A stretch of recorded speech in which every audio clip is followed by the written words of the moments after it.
Հայաստանի Հանրապետության մերգոց մեծարգո վարչապետ, կառավարության անդամներ, ազգային ժողովի մեծարգո նախագահ, հարգելի գործընկերներ, 24 թվականի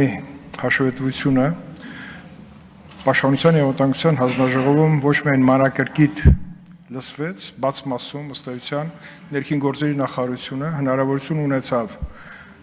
ծրագրային բոլոր դրույթները մանրամասն ներկայացնելու եւ այն ռեֆորմերի տեսանկյունից, որոնք պետք է լուծեին բազմաթիվ խնդիրներ բոլոր այն հնարավորությունների մասով, որոնց մասին ազգային ժողովը ունեցել է օրենսդրական բազա ստեղծման հնարավորություն, ներքին գործերի նախարարության հետ մեկտեղ, բայց քննարկման արդյունքում պարզ դարձավ, որ այդ հնարավորությունը արդեն տեսանելի պետք է շոշափելի է մեր հողի վրա, երբ որ այդ ծրագրերը արդեն սկսում են գործել։ Նաև քննարկման ընթացքում հարցեր դրվեցին ներքին գործերի նախարարության մասով եմ ասում, օպերատիվ տնտեսության արագ զարգացման, որտեղ այդ հնարավորությունները, եթե մյուս կառույցները արտաքին ծառայության իրենք տեսանելի են եւ մեր հասարակությունը դա տեսնում է, բարեկային ծառայության միջոցով, մյուս ծառայությունների միջոցով, համայնքային ոստիկանության ձևավորման միջոցով, քրեական ոստիկանության ճյուղը ինքը արագ ճանապարհ անցնելու պետք է հնարավորություն ունենա եւ ինքներս տեսնում ենք, որ այդ կառույցի հնարավորությունները մենք տվել ենք, ես անդադ շեշտում եմ գաղտնալսման հնարավորությունը, որը նաեւ տեսանք, որ այս տարի այնուամենայնիվ բյուջեի մեջ կնախատեսվի, մենք ունենանք այդ հնարավորությունը արդեն իրացված տեսքով, որը լրացուցիչ գործիք է քրեական ոստիկանության կարողությունների ավելացման, նաեւ շատ կարեւոր է կադրային քաղաքականության այն հիմնասկզբունքները, որոնք դրված են այդ համակարգերի մեջ, դրանք դառնան ավելի շոշափելի եւ այն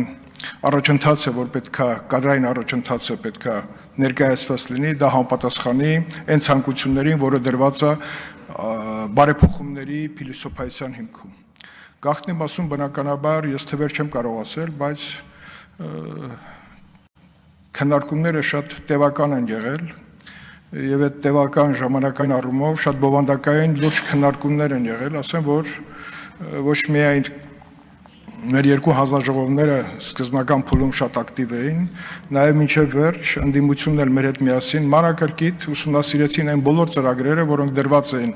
կատարողականի հիմքում եւ որոնց արդյունքում զեկույցները, որ ներկայացրեցին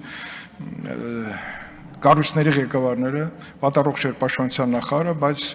ամբողջ թիմը, որ ներկայացվեց բոլոր այն ծրագրերը, սկսած պաշտպանական գերատեսչության հիմքում դրված սպառազինությունից մինչև որ ծառայության բովանդակային փոփոխությունների հեռանկարները, կարծում եմ, որ որևէ բաց հարց չի մնացել, թվերի առումով իհարկե մանրակրկիտ ներկայացվել են, թե ինչ թվային արդյունքներ ունենք, դրանք բոլորը բարձր ցուցանիշներ էին, ռազմաարդյունաբերության ոլորտի մեր հաջողությունները բնականաբար շարունակական պետք է լինեն եւ դրա մասին մանրամասն խոսեց նախարար Մխիթար Հայրապետյանը արտաքին հետախուզության տվյալ պահի վիճակի եւ հեռանկարների մասին մանրամասն խոսվեց կառույցի ղեկավարի Քրիստինե Գրիգորյանի կողմից ազգային անվտանգության ծառայության տնօրեն Պարոն Աբազյանը մանրամասն ներկայացրեց այն գործընթացները, որոնք տեղի ունեցել 24 թվականի ընթացքում սահմանապահ զորքերից մինչև այն կարողությունները, որոնք փոխանցվեցին արդեն Հայաստանի Հանրապետությանը այդ ուժերի կառավարման եւ դրանց հետագա զարգացումների տեսանկյունից եւ ասեմ, որ թվերը բարձր լինելով հանդերձ համոզիչ էին, որովհետեւ ինչքանով որ առնչվել ենք մենք այդ ամենի հետ, այդ ամենը շոշափելի եւ տեսանելի է եղել եւ կարծում եմ որ 25 թվականի արդեն մեր կատարողական երբ որ մենք կնայենք համատության մեջ, եթե նայում ենք 23-ը 24-ի հետ, 24-ը 25-ի հետ, ակնհայտ է որ անվտանգության մարմինների հետ կապված կամ բազմաթիվ լուծված խնդիրներ եւ չլուծված խնդիրների հեռանկարում մենք ունենք պատկերացում, թե եւ կառույցներ ունեն պատկերացում, թե ինչ զարգացումներով ինչ հերթականությամբ պետք է հասնենք մեր նպատակներին։ Ես թվեր չեմ ուզում ասեմ, բայց դրանք բոլորը ներկայացված լինելով հանդերձ շատ այնպես հարցեր չեն առաջացրել փակ քննարկումների ընթացքում, դա նշանակում է, որ եւ գործող իշխանությունը եւ ընդդիմությունը այս հարցերում ոնց որ թե ունեն կոնսենսուս ընկալելու եւ այդ ընկալման մեջ հերանեկարը ճիշտ գնահատելու եւ այդ ճանապարհով գնալու համար։ Շնորհակալություն։ Չմոռանաք հավանել տեսանյութը եւ բաժանորդագրվել Civic AM-ի YouTube-յան էջին։